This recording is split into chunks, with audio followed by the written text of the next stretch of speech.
भाजपा के राज्यसभा सांसद अनंत महाराज ने फिर उठाया अलग राज्य का मुद्दा। सांसद पद छोड़ने की भी दी धमकी। लोकसभा चुनाव की तारीखों का ऐलान हो चुका है। इसी बीच विभिन्न राजनीतिक पार्टियां चुनाव प्रचार में जोर शोर से जुट गई है। वहीं चुनावी माहौल में भाजपा के पश्चिम बंगाल से राज्यसभा सांसद अनंत महाराज ने एक बार फिर उठाया अलग राज्य का मुद्दा। उनके अलग राज्य का राग छोड़ने से चुनावी माहौल गर्मा गया है। आज राज्यसभा सांसद अनंत महाराज ने कहा, मैं अलग राज्य की मांग से पीछे हटने वालों में से नहीं हूं। अगर लोग मुझे नहीं चाहते तो मैं राज्यसभा सांसद का पद छोड़ सकता हूं। सोमवार को अनंत महाराज मां भवानी समिति के आह्वान पर शिव चंडी पूजा में भाग लेने के लिए उत्तर दिनाजपुर जिले के कालीगंज ब्लॉक के सबखेली इलाके में आए थे। राजवंशी समुदाय के इस धार्मिक आयोजन में मौजूद अनंत महाराज ने पत्रकारों के सवालों के जवाब में अलग राज्य की मांग पर अपना रुख स्पष्ट किया। আজকে আগমনের কারণ এখানে হচ্ছে ওই মা ভবানী পুজো হয়েছে, ব্লকে কয়েকটা ব্লকে করেছে। তারা আমাকে অনুরোধ করেছে, মহিলারা করেছে। সেহেতু এই আমি মা ভবানী কমিটির মানে নিমন্ত্রণে আমি এখানে এসেছি। মহারাজ, একটু ধর্মের থেকে আমরা একটু রাজনীতিতে যাই। এখন রাজ্যসভার সদস্য, কিছুদিন আগে যে রাজ্য নিয়ে আপনি আলাদা রাজ্য চেয়েছিলেন এই উত্তরবঙ্গকে, সেটা নিয়ে আপনি একটু ক্ষোভ প্রকাশ করেছেন জনসম্মুখে এবং সাংবাদিকদের সামনে। না, যেটা আমি শুনেছি, যা আমাকে বলেছে সেই কথা বলছি।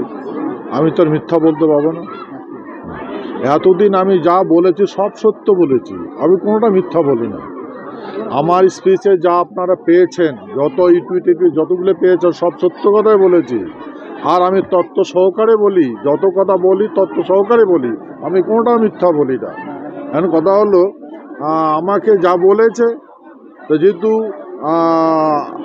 লোক আমাকে বিশ্বাস করে, সেহেতু যেটা ওখানে আমি শুনেছি, আমাকে যা বলেছে সেটাই বলেছি। কে বলেছেন যে আলাদা রাজ্য সম্ভব নয়, সেটা কে জানিয়েছেন, কে দিয়েছেন বার্তাটা?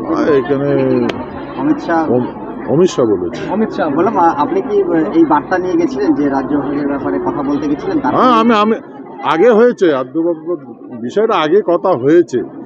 ওই ইলেকশনের বা পার্লামেন্ট সেশন চলাকালীনে, মানে তখনই এটা কথা হয়েছে। মহারাজ, সৌমেন রায় বিজেপি থেকে জিতেছিল, তারপরে তৃণমূলে চলে গেল উন্নয়নের দোহাই দিয়ে। আবার কিসের দোহাই দিয়ে চলে আসলো যে বিজেপিতে, এবং শুভেন্দু অধিকারী বললেন যে অনন্ত মহারাজের আন্ডারে থেকেই উনি কাজ করবেন আগামী দিন। কিন্তু আজ পর্যন্ত সৌমেন রায় বিজেপিতে ঢোকার পর তাকে আর কালীগঞ্জের মাটিতে দেখা গেল না। কে কি কথা বলছে সেটা তো আমি জানি না।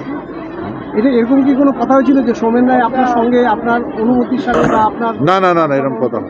এরকম কোনো কথাই হয় না? আমার সৌমেন রায়ের সাথে আমার এরকম কোনো কথা হয়নি। আপনার সঙ্গে কি আছে কোনো সম্পর্ক এখন? উনি তো আপনার কথা তো বলেন। হ্যাঁ, আপনার সাথে এখন যোগাযোগ হচ্ছে? না না। মহারাজ, সবচেয়ে বড় কথা হচ্ছে যে পশ্চিমবঙ্গে দেখা গেল, যেটা মুখ্যমন্ত্রী মমতা ব্যানার্জি ঘোষণা করেছেন, যে রাজবংশীদের বা SC/STদের ভাতা, যেটা লক্ষ্মীর ভাণ্ডার ছিল, সেটা 1000 টাকা থেকে 1200 টাকা হয়ে গেল। কি বলবেন মহারাজ? না, দেখুন, এই গভর্নমেন্ট স্কিমের বিষয়ে আমি বলতে পারছি না। যার যেটা ভালো বোঝে সেই স্কিমেই দেয়। না, আপনি কি এটা সমর্থন করেন? না না, গভর্নমেন্ট যেটা করবে সমর্থন করতে হবে। সেন্ট্রাল গভর্নমেন্ট যেটা করছে সমর্থন করতে হবে। যে সেন্ট্রাল গভর্নমেন্ট CA নিয়ে আসছে, মহিলা বিল নিয়ে আসছে, তারপরে 370 ধারা নিয়ে আসছে, সমর্থন করতে হবে গভর্নমেন্ট। আমি তো গভর্নমেন্টের পার্ট না, রাজ্য সরকার তো বলেছে। না, রাজ্য সরকার যেটা ভালো বুঝবে সেটাই তো করবে। মহারাজ, ভোটের আবহাওয়া উত্তরবঙ্গে কি ভাবছেন? এখন আমি জনগণের কথা তো বলতে পারবো না। আমি তো জনগণের মনে থাকি না, জনগণ আমার মনে থাকে। কিন্তু জনগণ তো আপনার দিকে তাকিয়ে। হ্যাঁ, সেটা রেজাল্টে দেখতে পাবো। রাজ্য ভাগের ব্যাপারে যেটা হচ্ছে, আপনাকে বলেছে যে রাজ্য ভাগ হচ্ছে না, অমিত শাহ বলেছে। হ্যাঁ, তো আপনার কি দাবি এখনো পর্যন্ত থাকছে যে রাজ্য ভাগের ব্যাপারে? ভাই, রাজ্য ভাগের দাবিটা আমার দাবি নয়, অ্যাজ পার কনস্টিটিউশনই প্রবলেম। এটা আমার ভূমি, এটা আমি সংবিধানের কথা বলছি। সংবিধানের কথা বলা কি অপরাধ? যেখানে যেই সংবিধানে রাষ্ট্রপতি আছে, যেই সাথে প্রধানমন্ত্রী আছে, যেই সম্মত ন্যায়পালিকা আছে, সেই সংবিধানের কথাই তো আমি বলছি। এটা আমার দাবি কি কনস্টিটিউশনের প্রবলেম, সেই কথা বলেছি। এটা কনস্টিটিউশন সেট আপ করা উচিত, আনকনস্টিটিউশনাল অ্যাক্টিভিটি হয়েছে, সেই কথা বলছি।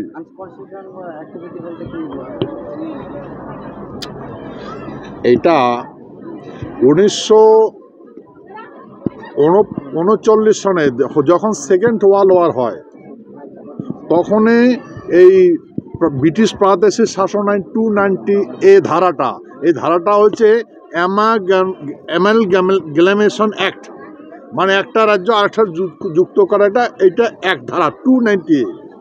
এই 290A ধারাটা দ্বিতীয় বিশ্বযুদ্ধের সময় ব্রিটিশ গভর্নমেন্ট টোটালি অ্যামেন্ডন করে দিয়েছে, খারিজ করে দিয়েছে, বাতিল করে দিয়েছে।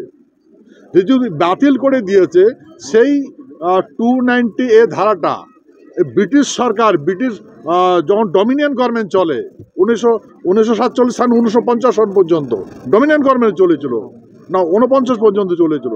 তো সেখানে কি করে ইউটিলাইজ হলো যে আইন নেই?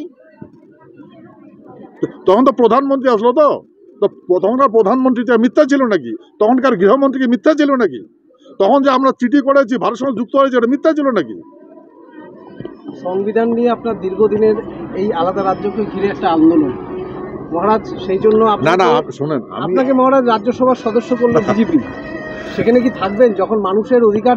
আমি তো বলে দিয়েছি ভাই, জনগণ যদি বলে আপনাকে থাকার দরকার না, আমি ছেড়ে দেব। বললাম, কতবার বলছি, আমি এক বাপের জন্মা, এক কথা বলি, ঠিক আছে? কৃষ্ণ কল্যাণী এখানে দাঁড়িয়েছেন, বিজেপির বিধায়ক কৃষ্ণ কল্যাণী এখান থেকে তৃণমূলের প্রার্থী হয়ে দাঁড়িয়েছে। ভাই, যার যেখানে সুবিধা হয় সেখানে দাঁড়াবে। বিজেপির যেটা রুল রেগুলেশন আছে সেই মতো কাজ করবে। আর আমি বিজেপির প্রার্থী, আমি মেম্বার, হ্যাঁ, বিজেপি অ্যাসেম্বলি আমাকে রাজ্যসভার মেম্বার বানিয়েছে। বিজেপি এখনো প্রার্থী দিতে পারলো না রায়গঞ্জে। ওইটা তো এই কোথায় কোথায় প্রার্থী দিয়েছে আমি টোটালি আননয়, আমি কিচ্ছু জানি না। বলছিলাম, কালিয়াগঞ্জে এক নাবালিকা এবং কি এক যুবকের মৃত্যু হয়েছে, তার তদন্তভার এখনো শুরু হয়নি, কি বলবেন এই বিষয়ে আপনি? ভাই, এই আসল কথা বলেছেন, এগুলো আমার ভিতরে আছে, তার জন্য আমি ব্যথিত, অত্যন্ত ব্যথিত। আমার মানব জন্মটা মহা বিষাক্ত হয়ে আছে। দেখুন, আমরা রাজার বংশধর, রাজনীতি বুঝি, আমরা কূটনীতি বুঝি না।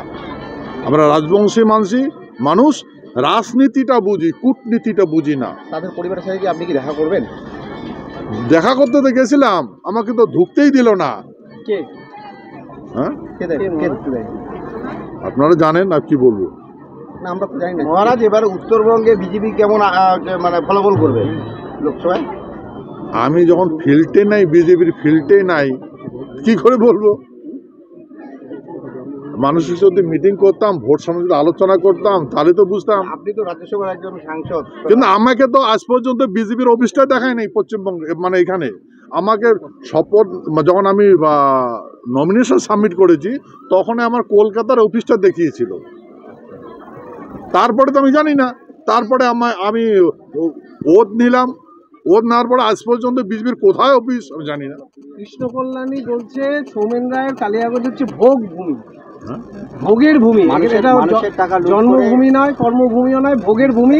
উনি মানুষের টাকা লুট করে চলে গিয়েছেন, উনি ফেরত আসলে মানুষ ওনার টাকাটা ফেরত, মানে কে বলছে? কৃষ্ণ কল্যাণী, সৌমেন রায়ের প্রসঙ্গ। ওইটা তো আমি কিচ্ছু জানি না ভাই।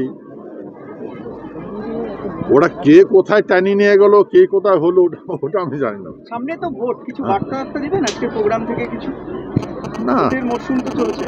না, আমাদের যেটা ব্যথা, সেই ব্যথা সম্বন্ধে আমি বলতে আসছি।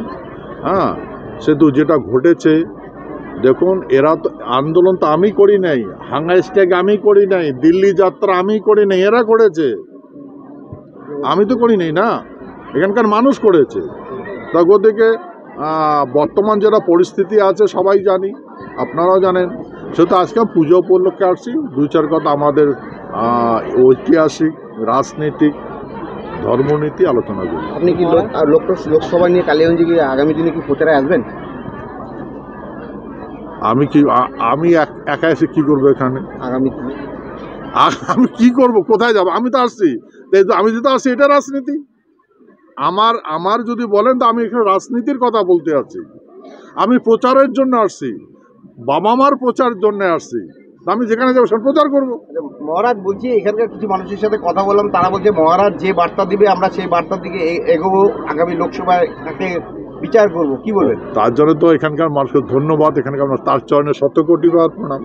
আমাকে যদি এত ভালোবেসে থাকে, আমাকে, আমি জানি এরকম কথা বলবে, কিন্তু এখানকার সমস্ত মানুষের চরণে আমি প্রণাম জানাচ্ছি। মহারাজ সম্মান পেলেন, সম্মান আপনাকে হয়তো একটা চেয়ারের সম্মান আপনাকে দিয়েছে বিজেপি, কিন্তু সেই আক্ষরিক অর্থে সেই সম্মানটা আপনাকে দিল না। আপনি যে আন্দোলনে লড়াই করে এই